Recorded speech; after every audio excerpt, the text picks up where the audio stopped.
Hello students, I am here again with you with the topic types of chemical reactions part 1. For the types of chemical reactions, we know that there are 5 types of chemical reactions. Number 1, combination reactions. Second, decomposition, displacement, double displacement and the redox reactions.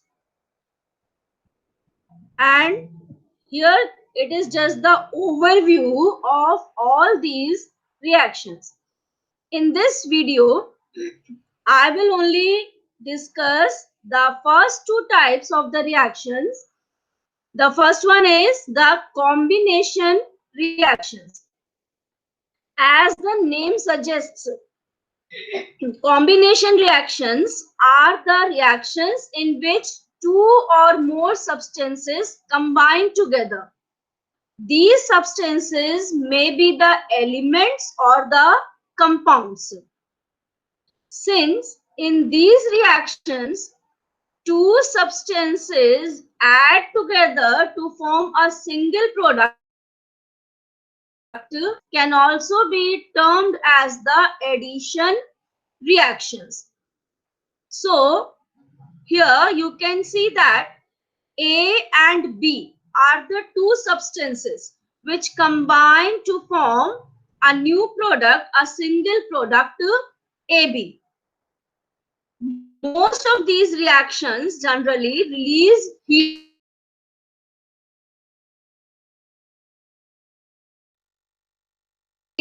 Exo means exit or release. Thermic means heat. So these reactions involve the release of heat.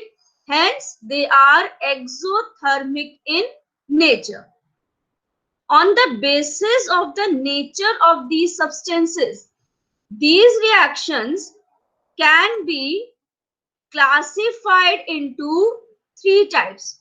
Number one, the combination of two elements, as you know, are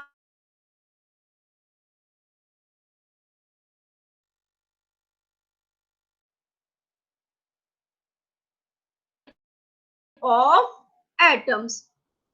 So, the first example is of sodium combines with chlorine gas to form a single product, sodium chloride.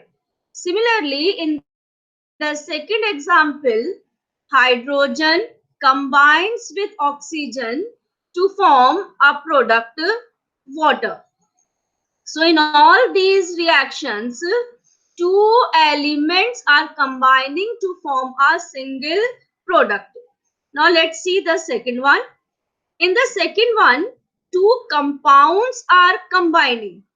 For example, calcium oxide or quicklime combined with carbon dioxide to form calcium carbonate, CaCO3.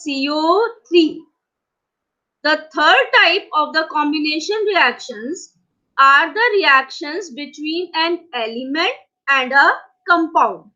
So here carbon monoxide combined with oxygen to give carbon dioxide.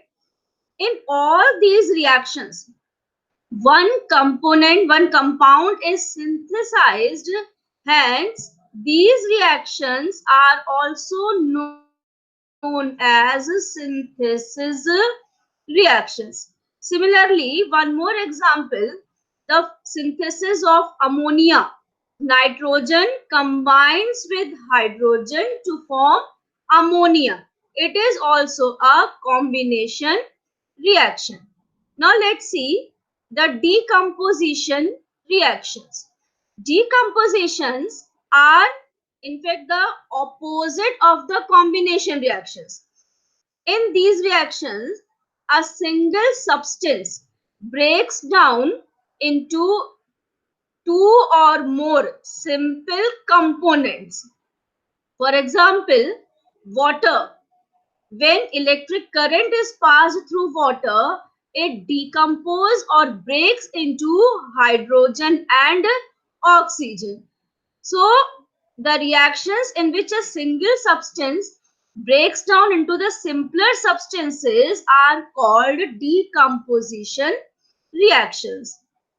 Again, on the basis of the energy which they are absorbing, they can be classified into, again, different types.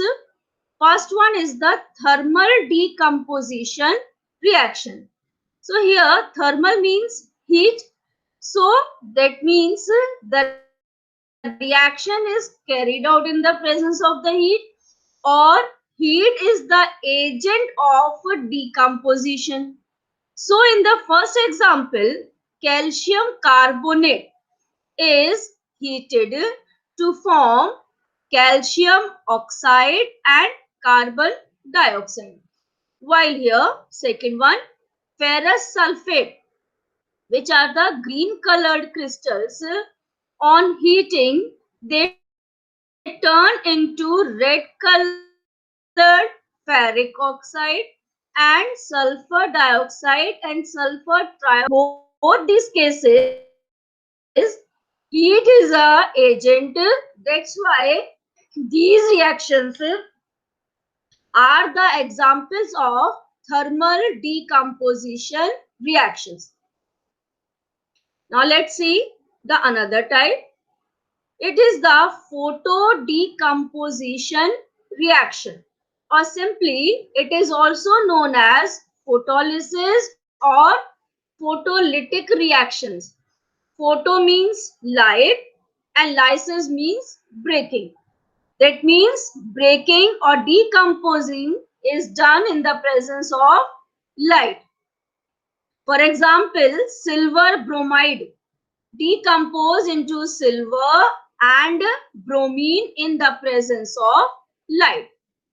Third type is the electrical decomposition reactions or electrolysis.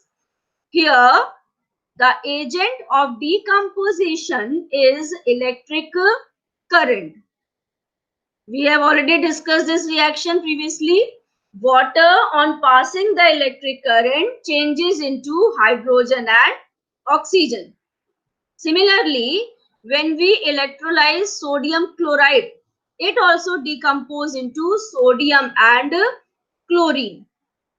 Now, in all these reactions, the energy is being absorbed in the form of heat, light, and electricity. Thus, these reactions are said to be endothermic in nature. So that means if you differentiate between exothermic and endothermic reactions, exothermic reactions involve the release of heat, while endothermic reactions involve the absorption of energy. Exothermic reactions are mostly the combination reactions, while endothermic reactions are mostly the decomposition reactions. Now again, let's see. Here is an example of thermal decomposition.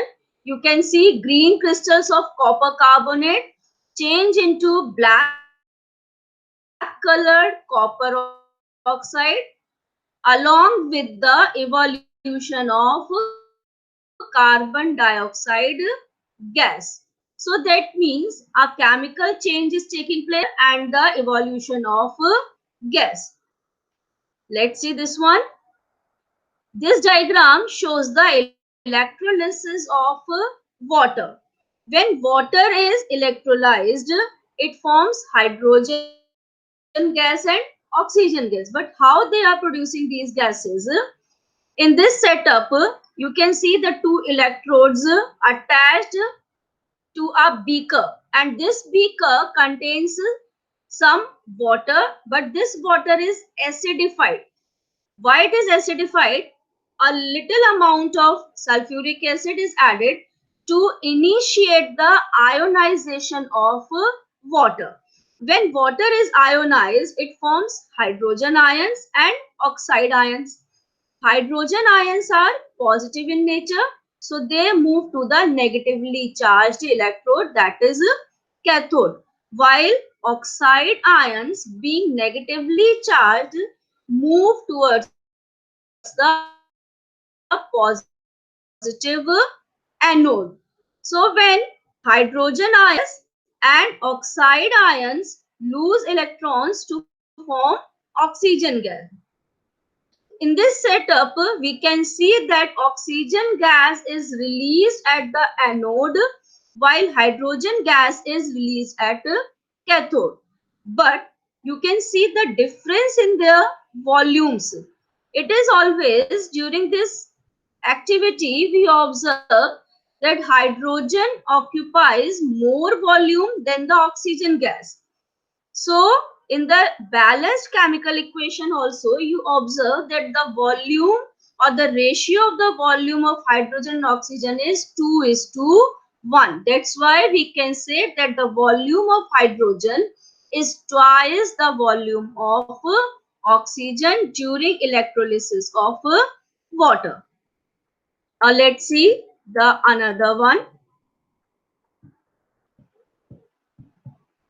Here it is, the photolysis of silver chloride. Photolysis again means the breaking of the substance in the presence of light. So here silver chloride is kept in an open china dish on which the light is falling. It will result into the decomposition of silver chloride into silver and chlorine. This is the reason why silver salts are always kept in the colored containers. If you keep them in the transparent containers, they will get photolysed. So prevent the photolysis of these type of compounds. We always store them in the colored containers. So I hope you all understand these two reactions. Thank you, and we will again meet with the other type of reactions.